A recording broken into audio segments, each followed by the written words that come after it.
Now, in my work with people one-to-one, in my own explorations in my own life, in my using my mind as a laboratory, my listening as a direction,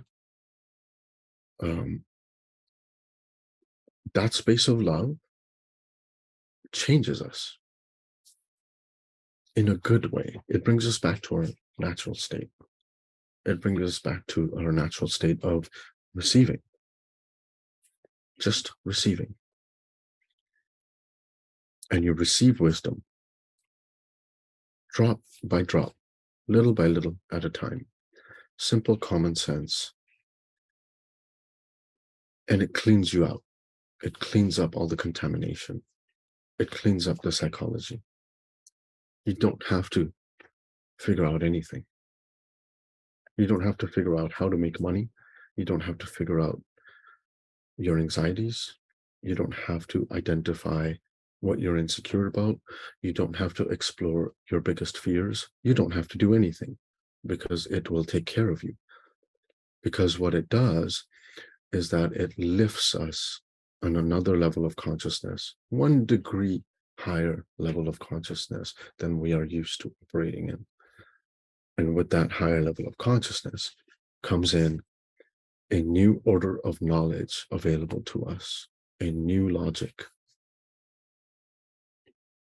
an invitation, right? Wisdom invites. Maybe you can do this. Have you looked into this, Shenan? What about this way of doing things? And you don't get there by figuring it out. You get there by first realizing thinking is not your natural state. You give that up and you start to fall into what is natural within us. You start to fall into a natural state. And in that natural state, you receive wisdom because receiving is the natural state, not thinking. Receiving is the natural state.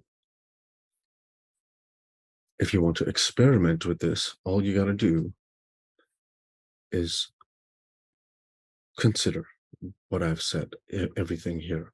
Just consider it. Don't believe it. Experiment with it. And then recognize natural states within you, more natural than what you're used to, more natural than resisting, more natural than motivation or discipline or willpower or being driven or ambitious, more natural than any of that. Those are not natural states. More natural than what you're excited about in life. Natural state is receiving. And love is what occurs. Love is what is noticed within. And love is what guides. And love and silence is the same thing. Silence is an overwhelming blanket of love, filled with wisdom. And it takes care of us in every which way. So it's a slow exploration. Everyone's on their own levels. Explore more and more what this silence is that we can never know, but we can recognize it. And what this love is that we can never, ever know, but we can recognize it and we can be it. And then we can start to live from our natural state automatically, completely automatically. In my explorations, that's when thinking takes a little bit of a sidestep, right? It goes in the back burner. It becomes a tool to use.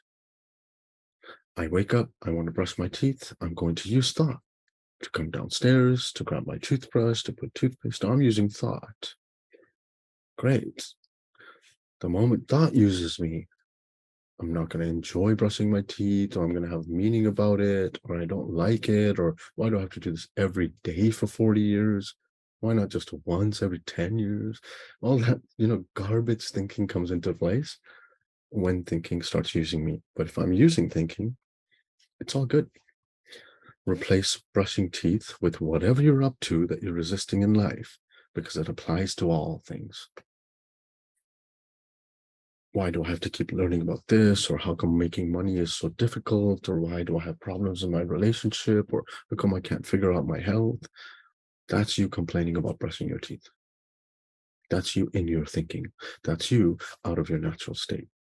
Come back to the natural state.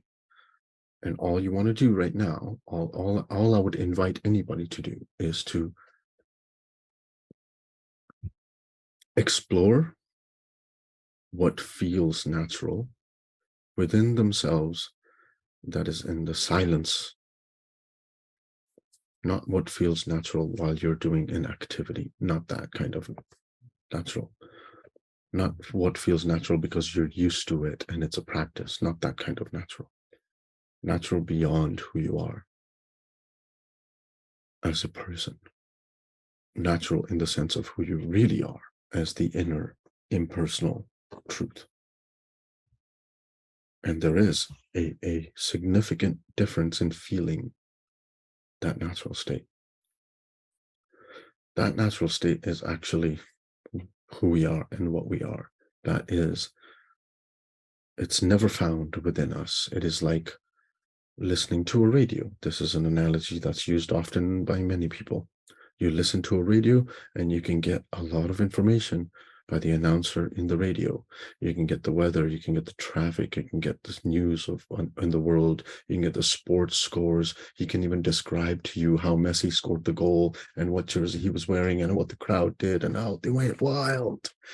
And you get so much information to create realities within you. You can relate to what he's saying in the moment.